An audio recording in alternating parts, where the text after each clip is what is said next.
Hi everybody, it's Dandruff with the news cartridge for Friday, January 8th, 2016.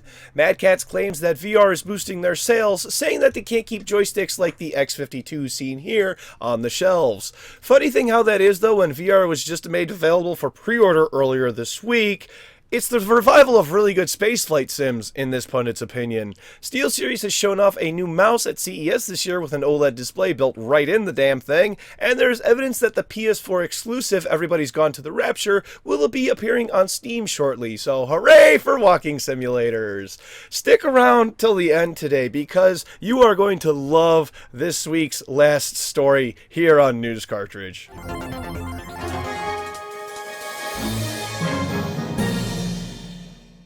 Today's top story is that a Chinese hacking group known as 3DM has said on their forums that within 2 years, games may not have cracked versions available any longer.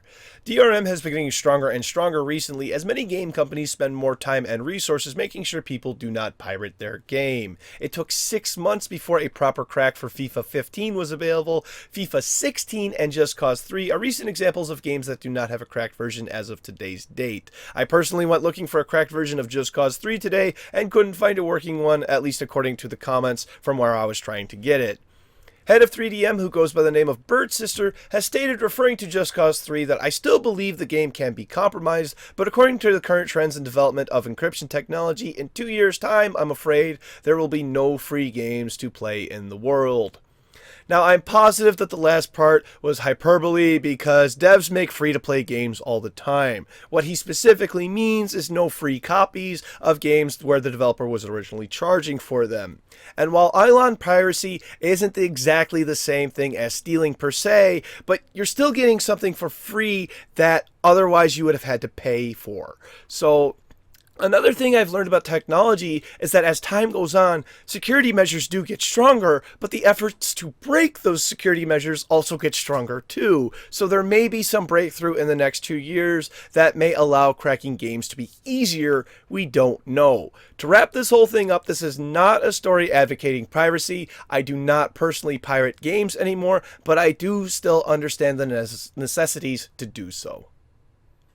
Up next today, Sony mistakenly offered the wrong game as one of their free games this month for PS Plus subscribers. The correct game that is being offered is History Legends of War Patent for PS Vita.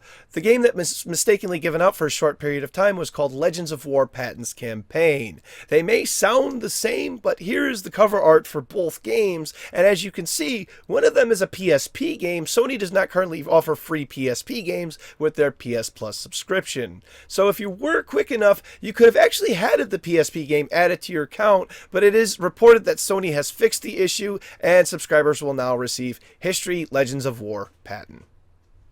The quick spot for today is that Microsoft has issued an update to their Xbox One console. The patch notes are rather short and only behind-the-scenes bug fixes were addressed, no new features were added. In other Xbox news, based on some different sales figures that Microsoft has shown, it has been determined that at least 18 million Xbox One units have been sold. Microsoft is no longer sharing their sales information, so with no official statements coming from them anymore, it's really only anyone's guess. 18 million doesn't compare, though, to the 35.9 million units that Sony has boasted to have sold. Do you own an Xbox One, or do you own a PS4? Leave your comment below.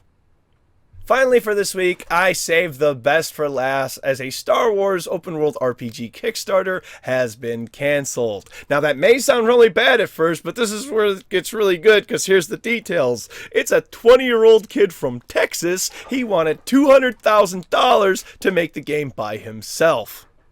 He also used Disney's logo without their permission when he has no affiliation to them.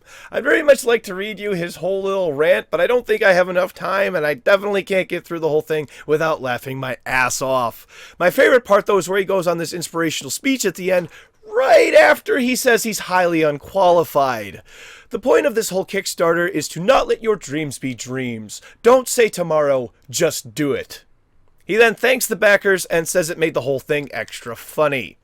Well, you aren't fooling anyone, man. You thought you could get away with this, and it got a lot bigger than you had planned. You were just hoping to make a couple of bucks, do nothing, and then disappear. But when people started throwing thousands of dollars at you, reality set in, and the people with that money can and will sue you if you don't deliver on the product. He even said it himself that he would have kept the project going longer, but he was afraid some billionaire would have funded the whole rest of it, and then there would be no buts about it. He would be sued. Please, everyone, go read his words for yourself. They are hilarious, but make sure to check out the Eurogamer link too, as it has previous things that he had said but changed, like the people who contribute $60 would get the game a day or two before official release, but no promises on that. I guess the joke is on us, because this asshole thinks that putting up fraudulent Kickstarters and others believing them is our own fault. Great joke, mate. I rate 8 of 8. And that means we're at Monday's game releases, which there aren't any. Weird, huh?